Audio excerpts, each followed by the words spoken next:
Hey people, this is Conrad Layn here. I received a great question and comment from a YouTube viewer and subscriber named Janice G. Thank you for the question. I'm going to answer it. She wanted to know essentially why I chose Turo.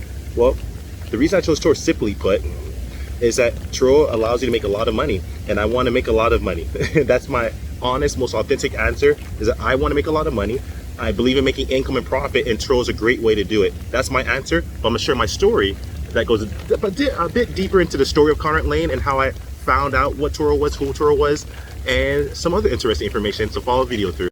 Hey people, this is Conrad Layn here. I received a great comment from Janice G. And Janice G was basically just asking along the lines how I got started with Turo, what motivated me, got the paperwork, etc. So yeah, I'm gonna dive right into it and share a little bit about Conrad Layn. This is completely no script like usual. I don't use a script or anything, it's just top of my head. Read the comment and just wanted to answer this. First and foremost, to get right into it, I'm Conrad Layn. So I guess how the whole journey started with Turo was that I actually was originally not a part of Turo. I was actually a Hyrecar host first. I actually joined Hyrecar before Turo. Surprising, I know. But another great platform, completely different demographic, but similar in nature and in concept and theory. And so, just to give a little more backstory so everything makes sense. I've been insurance licensed for over 8 years, and I was employed as an insurance agent, and I had a pretty comfortable income. Not exactly, I wanted more, more to be quite honest, but I had a comfortable income. So I decided to start my own insurance agency. I knew that I would take a huge hit because now I'm leaving a comfortable income, going to zero to build my own income. And I decided to build my own insurance mitigation company where I offer insurance consulting and business strategy. So I decided to start that, which was fine, but I was not making the money I needed to. So what I needed to do, I start actually driving for like Postmates, Uber Eats. I was never an Uber or Lyft driver where I pick up people. I'll pick up cuisine, food, drinks, etc. A lot of drinks, sushi especially, and I did that so I could actually invest time into my business that wasn't making any money, so I could try to help to make it build money, because I knew how to build a business. I knew it would take time, but I didn't have any money, man. I was really poor, broke, didn't have any money, got down to my last penny, was in a negative. I put everything into my business, but I understood I had to do that, so it hurt bad. So to offset that, because I do teach about offsetting, I try to find multiple streams of income. So I start working for Postmates, DoorDash, Instacart, Amazon Flex, and I really did. This is the truth. I would drive all hours of the night because I knew I had to, I can't call insurance clients at 12 midnight. I can't call them at 2 a.m., 5 a.m., especially here in California and everything. There's call laws where you can't call people at a certain time. So I only had a short time frame to call clients, or get clients, or meet a business and do a presentation. I was doing a lot of presentations to try to get business. Going to different restaurants, different chains, different franchise owners, and just a lot of them said no, but a good amount said yes, thankfully. And I was just a new guy in town, just a young guy that had an idea and vision. So while being broke and having to still see my money in my account deplete, and I essentially became zero and then negative, and I was in debt completely to myself, not as a loan, but into myself, because I put money into my business and it wasn't accruing profit yet. I start driving for start driving for Uber Eats, and then I drove for Caviar, DoorDash, and I was making money that way. But I start realizing that it wasn't making enough, and there was too much time I was putting into it. So for example, I'll work maybe 6 a.m. in the morning or 7 a.m. in the morning with my own business to maybe about 7 p.m. at night. So I was putting like 12 to 13 hour days just to build my book of business. And that's what we call it in insurance. We call it book of business. It means the clients that you have, and when they purchase an insurance product from you, you have a book of business. So I was building my book of business essentially. So that's what happened. So I was losing money like left and right because I didn't have no money coming in. I had to still eat. I still had to feed myself. So I had to pay rent. It was a really interesting time, but I learned a lot. And the thing is this, though, I forgot exactly how it happened. I want to be dishonest. I want to be as honest as possible. If I remember correctly, it was an ad. Because remember, Google Analytics and Google typically uses your search engine options to streamline and find things that you're interested in based on your key searches. So I put a lot in, like how to make money as a driver, Uber, Lyft, different bonuses that you're paying, Instacart, Spacer, all that type of stuff. But then I think, if I remember correctly, it's very fuzzy, but if I remember correctly, it was a ad that said Hyrecar, and it caught my attention. I was like, Hyrecar, and I checked it out, and it caught my attention because it's exactly what I essentially been looking for. Because I was already thinking about, I was short out of time. I didn't have much time, and the time I did have, I felt I was using too much time to make money from delivery. And that's the thing, is you want to start delegating, and I believe in that, and that's what I teach my clients. Delegation is key. That's how you grow a business. That's part of the way you grow a business, is delegation. When your business is too key heavy on you, you are too close to the business, to the point where business can't survive or function without you. And to me, that, in my personal opinion, that's not truly a business. That's more of a sole proprietorship, which is fine, but it's not a business, not an entity that thinks or breathes by itself. You know what I mean? So my business for Postmates, I was only making the money that I was eating what I killed, pretty much, and that's not what I wanted, because it was taking too much time for me. So to save my time, what I needed to do is I started working even more hours. I took less time from my insurance consulting business, worked 3 extra hours to save up $4,500. I remember that, $4,500. There's an older gentleman who had a CLK 350, which is actually in my video I left below for the perfect exit strategy is Hyrecar. That vehicle is my first vehicle I added on Hyrecar, which kind of actually created the motivation, the passion of delegation with cars. Because again, I love, who doesn't love earning income, but I wanted to earn passive income, and I wanted to build something similar to real estate. So that's what I wanted to do. And so I added that car onto Hyrecar, and right away, like, no joke, it was booked. I was like, cool. It was like really, really low price too. So I was like, oh man, okay, this is cool. And I start raising the prices, increasing the prices, and I still got bookings. So I'm like, cool. Now this is one car. So for example, when I was actually working for Postmates, Uber, DoorDash, I would try to like earn anywhere from maybe $2,000 to $3,000 per month, but I had to put a lot of hours in. Don't get into it, a lot of hours.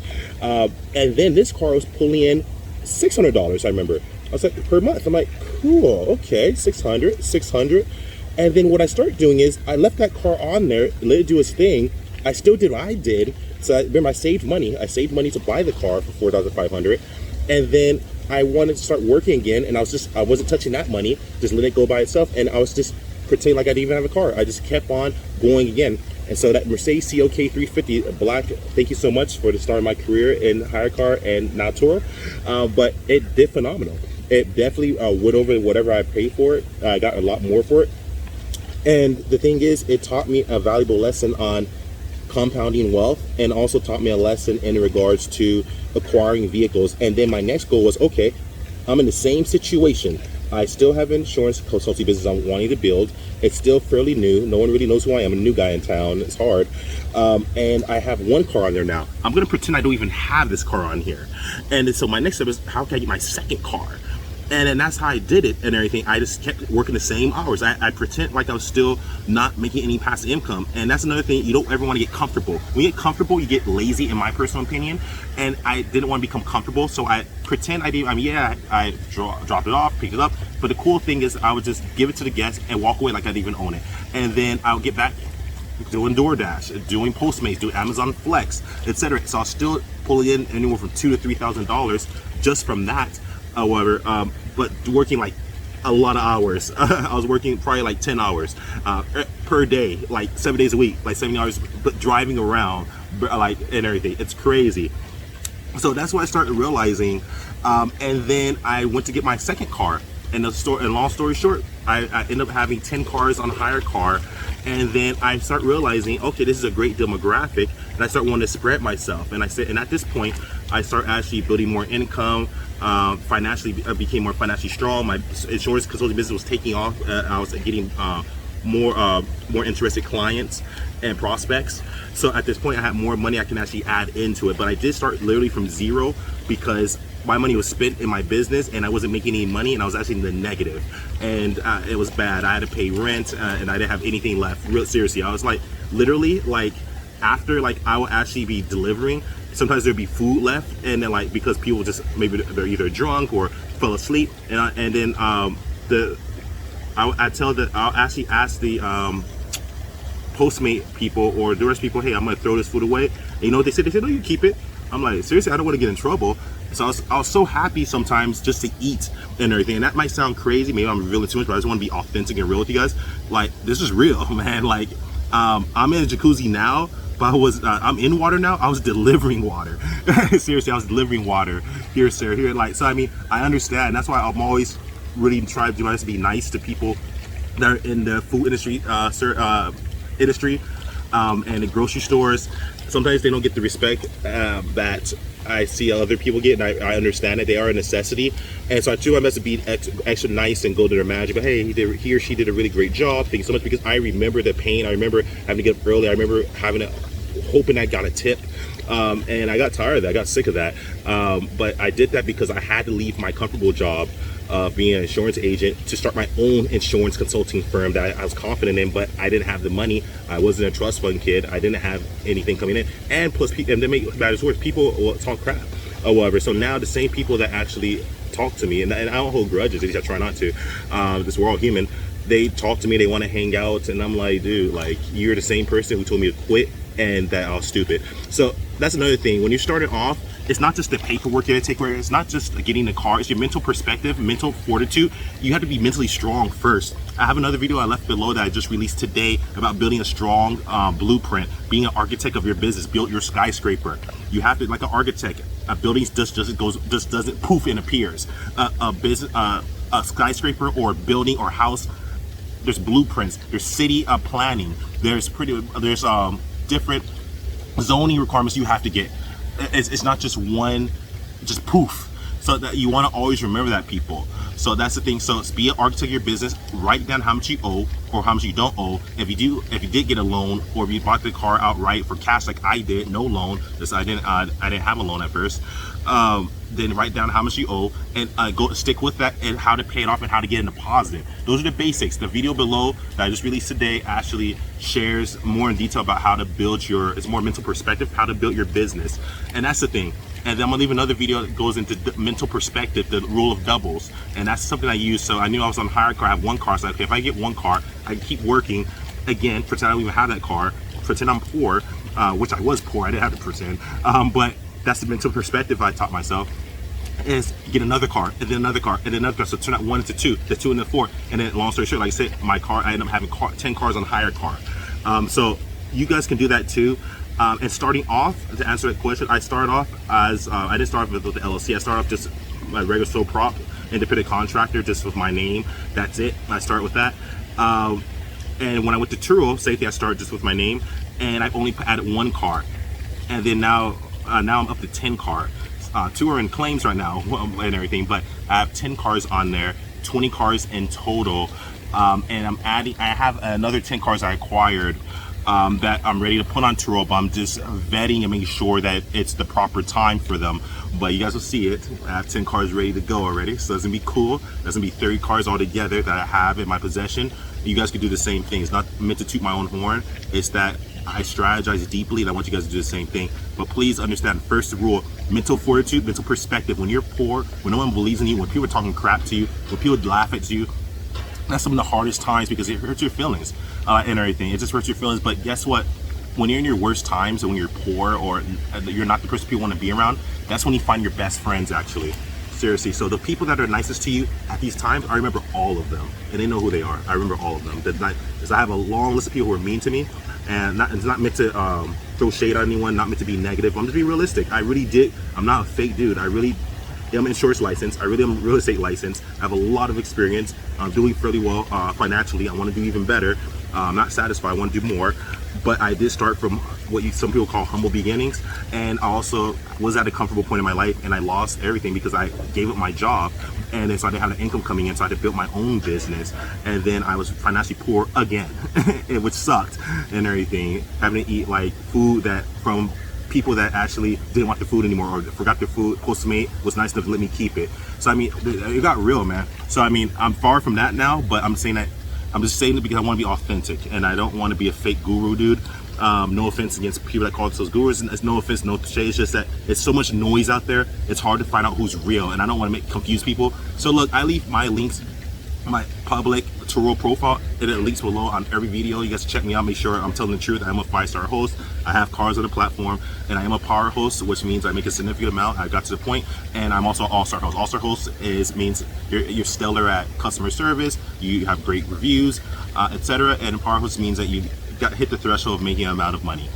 So I mean, my proof's there. But again, that's my story actually. I just wanted to answer that question for Janice G, but I had to kind of give a backstory. So sorry if it went on longer than I anticipated, but I just wanted to be honest and authentic. I didn't want to leave any information out.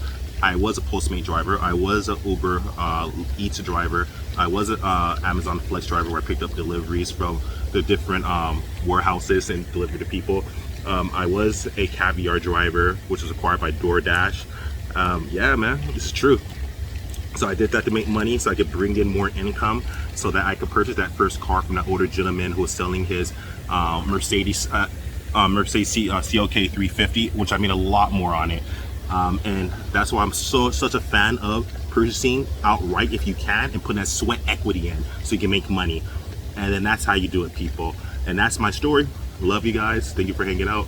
And if you guys want to consider more videos and listen to more perspective, share, like, subscribe. Conrad Layn out. Peace.